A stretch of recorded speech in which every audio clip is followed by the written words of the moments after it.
Hey friends, David Evans here, and I've been just doing some studying here, and I just wanted to share this with you because I find it really exciting. And one of the things I'm trying to look at is what happens when biblical Christianity, the followers of Jesus Christ, what happens when they come into conflict with a pagan worldview.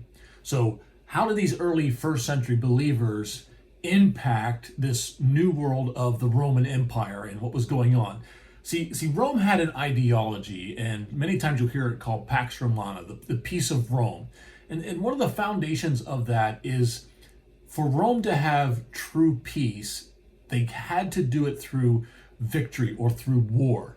So anytime there was a conflict, it was let's go to battle, let's utterly destroy our enemies, because we can't have any of that opposing thought in our empire, so let's destroy it.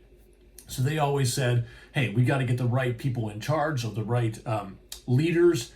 So instead of electing them, they would go out and kill their opposing force and put in the person that they wanted. Or this other tribe or nationality was out there at battle with them, utter destruction. And the only way they could have true peace was through military victory. Once you destroyed your enemies, then you could usher in true peace.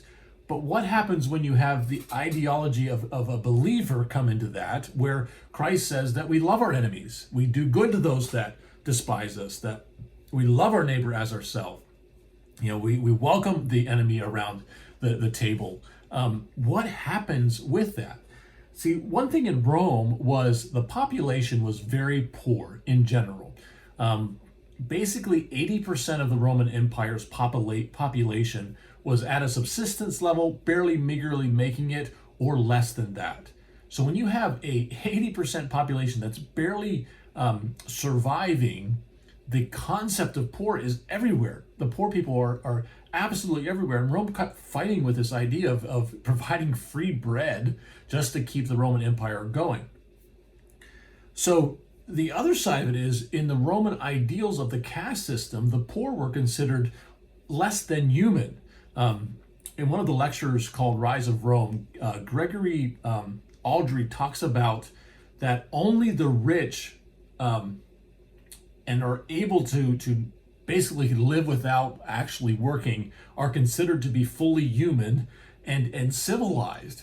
The poor were uncivilized, half human, so to speak, and looked down on extremely much. The Roman poet Juvenal talks about this. And he says, there's nothing in the calamity of poverty that is harder to bear than the fact that it makes people look ridiculous. And the poor were looked down on, pushed to the sides, treated as half humans, and they even called these lower class peoples humiliores, or the humble ones. And of course, the upper class are called the honestiores, or the honest ones, or the real people. But what happens when you have a Christian worldview step in to this Roman Empire, where poor are looked down upon and pushed aside? And there was a couple things that I saw that really brings us to light, and it's out of 2 Corinthians that I'll just read a little bit to you here. And it says, we want you to know, brothers and sisters, about the grace of God that has been granted to the churches of Macedonia. For during a severe ordeal of affliction, their abundant joy and their extreme poverty have overflowed in a wealth of generosity.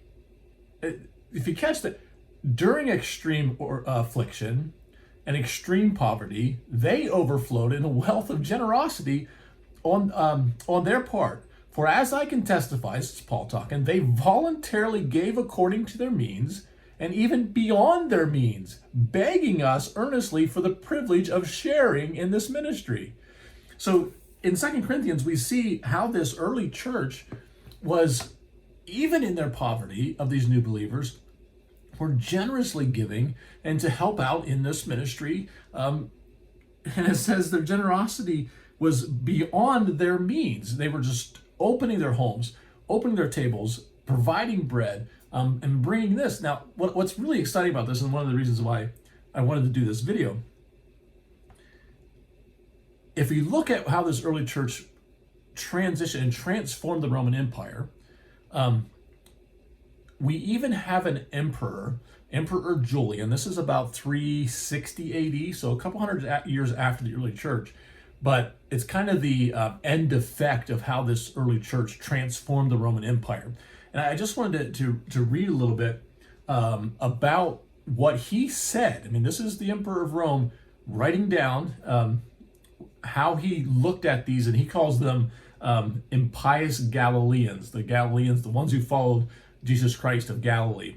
And he says, these impious Galileans not only feed their own poor, but ours also, the Roman poor, welcoming them into their agape, or their love.